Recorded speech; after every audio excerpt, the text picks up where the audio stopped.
এই মেয়ে, তোমাকে কিন্তু চাচি বলে আর ডাকবো না। আমরা ডিসাইড করেছি তোমাকে তোমার নাম ধরে ডাকবো, কারণ তুমি আমাদের বাসার নতুন বন্ধু। ওকে?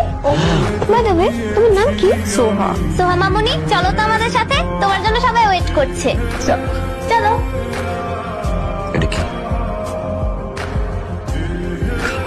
এখানে সবার সামনে রুমে আসো।